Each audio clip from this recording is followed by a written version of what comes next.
loolu moo tax ma jàpp ne ñii duñu yoon wi xamuñu yoon wi loolu moo tax d'ailleurs temps yi ñoo ngi def ay tappale pour xool schéma bu ñuy def alchimie bu ñuy def pour wane ne li ñu diggoon nit ñi mënuñu ko def leneen li nga xamante ni c'est extrêmement important et moom bokk na ci li nga xamante ni moo jaaxal ñëpp démb ba tey li ma jot ci ay appel téléphonique ak ay message démb ba tey ci biir réew mi ak ci bitim réew xaw ma nu mu toll moo waay yéen kii ngeen def premier ministre moom lan moo ko dal waxuma lu ko dal ci feebar de ndax wax naa leen c'est une maladie imaginaire dara dalu ko comme ni ko dara ñàkkee woon a dalit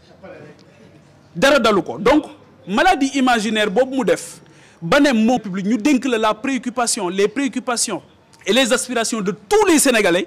yow nga bàyyi fi Bakel demoo fa président de la République bàyyi fi waa vallée du Rift bi nga xamante la vallée du Rift la fièvre de la vallée du Rift bi nga xam ma ngay rey ay nit demuloo fa jaale woo demuloo fi nga xamante ni moom mooy Touba boobu ba tey maa ngi naan leen kañ ngeen di dem Touba demuñu fa mais nga bàyyi loolu yëpp pour aller voir un premier ministre capricieux bi nga xamante ni tu es obligé de subir ses humeurs de façon incroyable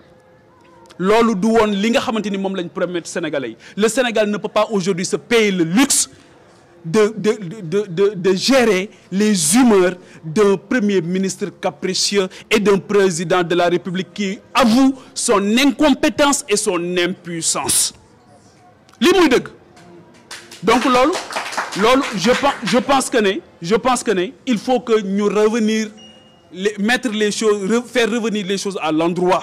te li ñuy wax nii kàddu dëgg la kenn mënu koo dindi sénégalais yi mënuñu nekk sonn di torox gor yi sax seen sag yaa ngi sàggeeku ñi doon joxe sax fi mu ne ni ñoom ñooy laaj la sëñ Moussa Ka waxoon ci xarnu bi ñi doon joxe ñooy laaj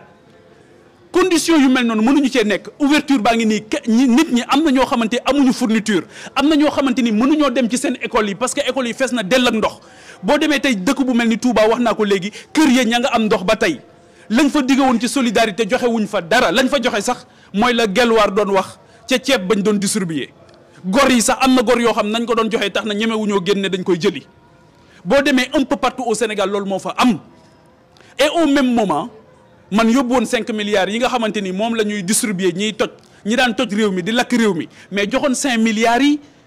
waa Touba wala ñu yóbbu ko Bakel wala ñu yóbbu ko feneen ak feneen wala ñu jox ko mécaniciens yi wala ñu jox ko sëriñ daara yi moo ma gënal mais comment tu peux te permettre yow de prendre 5 milliards pour damp sa waa parti ci xaalisu waa réew mi lii bu dul mal gouvernance xaw ma lan la je ne parle même pas nag du scandale de l'Azer moo tax Pape Mahawa Diouf jàpp ñu bu leen jàpp ne dañoo ñàkk ay charge moo tax ñu bàyyi ko dañoo xam ne Pape Mahawa Diouf bi ñu jàppoon dossier bi bu ñu ci xuusee musiba am te effectivement loolu mooy dëgg loolu moo tax man j'ai pris la responsabilité en tant que parlementaire de demander une commission d'enquête parlementaire mais li gën a yéeme ci li ma wax léegi ci premier ministre mooy am na loo xamante ni ngor mayewu ko jom mayewu ko kersa mayewu ko tuddoon na fi ab xiifam waxoon naa ko ñu naan dañ koy challenge tudd na fi ab feebaram naan yaram wee diis réew mi ñëpp la seen yaram diis réew mi kenn wérut nee naa la fièvre de la vallée du Rift baa nga ne di rey sa bopp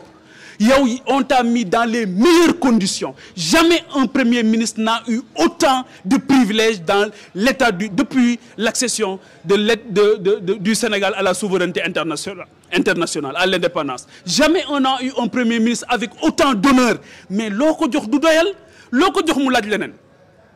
et aujourd'hui lenn rek laaj na bakkan laaj na deret lépp jox nañ ko laaj na kees gi jox nañ ko mais léegi lan la bëgg Diomaye démissionné la bëgg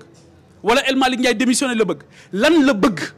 woo ay yow comment tu peux dire man du ma dem conseil des ministres parce que sama yaram dafa diis mais au même moment j'ai la possibilité de recevoir la majorité parlementaire yow léegi doo dem conseil des ministres pour réew mi donc moom dafa jënde le parti sur la patrie te booba ba tey loolu lay def c'est un homme clivant c'est un homme clanique il privilégie le clan sur la patrie il faut que moo tax li mu bëgg a woote le 8 xala boo nekkee pouvoir Hitler sax bu woote waan kenn du fa xaj Hitler bu woote waan sax kenn du fa xaj ki daqa tappale ci gouvernement ci gouvernants yi ci adduna bi bu dee yow yaa yor keesu réew mi soo wootee kenn du fa xaj parce que ñii dañuy dem ndax dañ laa yaakaar ñii dañuy dem ndax dañ laa ragal ñun nag kaddu bi ñuy yëkkati je dis aux Sénégalais, je dis au secteur privé, je dis aux hommes d'affaires, je dis aux jeunes, le pape François waxoon n'ayez pas peur laa taxaf bu leen ragal gisuma lu ñu fiy ragal gisuma lu ñu fiy daw bay daanu am leen fit am leen ngor am leen jom te du fit nag du ngor du jom sénégalais yi nekk ci jafe-jafe yii nga naan le 8 ñu foog ne lu ne ngay wax kenn xamut looy wax nga naan damay daje teera meeting mais bët bu rusul day toj nag le ridicule ne tue plus dans ce pays tu ne peux pas dans un contexte pareil nga naan da ngay woote un teera meeting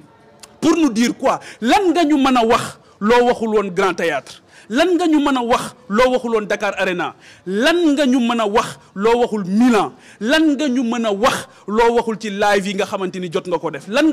ngay teg ci suñu loxo li waaju doon wax naan buñ na lay waxal looy wax lan lay wax en réalité aujourd'hui ce que les Sénégalais demandent mooy nan la ñuy def ba régler les problèmes du Sénégal aujourd'hui tous les programmes qui sont déployés à l'intérieur du pays jusqu'aux mécanismes de lutte contre la mauvaise gouvernance mais ce sont des outils yu ñu fi fekk ils n'ont absolument rien créé ils n'ont absolument rien inventé je savais l'incompétence de Ousmane xamoon naa ko je savais l'incompétence de Diomaye xamoon naa ko mais li ma bettaat tey mooy leur indifférence et leur inconscience et la pire des attitudes face au malheur du monde face au malheur des Sénégalais c'est l'indifférence c'est la pire des attitudes et pour man indifférence boobu moom moo waral ba ñuy déguerpir les mécaniciens di déguerpir les marchands ambulants fële nga xamante ni moom mooy stade Léopold Sédar Senghor man foogu moon ne meeting a tax man foogoon naa ne leneen na ko yëkkati ba mu des meeting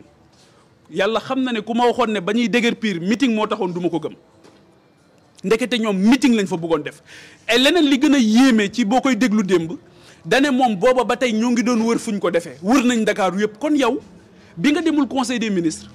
kon bi waa vallée du Rift bi ñi ngay bëgg a dee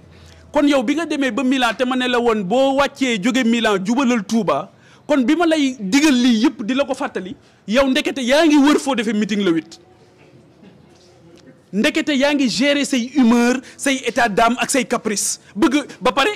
et il le dit avec beaucoup d'orgueil et de fierté président bi mu jógee conseil des ministres ak ni mu amee doole yëpp ak ni mu amee solo nga xam mooy l'instance suprême ci biir réew mi fu ñuy dogale li nga xamante ni mooy ëllëgu sénégalais yi ak seen tey mun a ñëw na seet si ma man Ousmane mais yow tu te prends pour qui en fin de compte c'est pas possible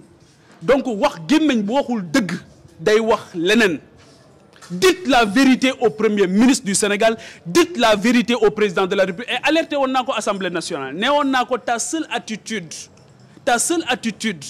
nous plonge dans une crise de régime et nous sommes aujourd'hui bel et bien dans une crise de régime le Sénégal est carrément dans une xamuñu ndax régime présidentialiste la ñu nekk wala présidentiel xamuñu ndax régime parlementaire la ñu nekk xamuñu ndax semi présidentiel wala semi parlementaire xamuñu ci lu ñu ne fi mu ne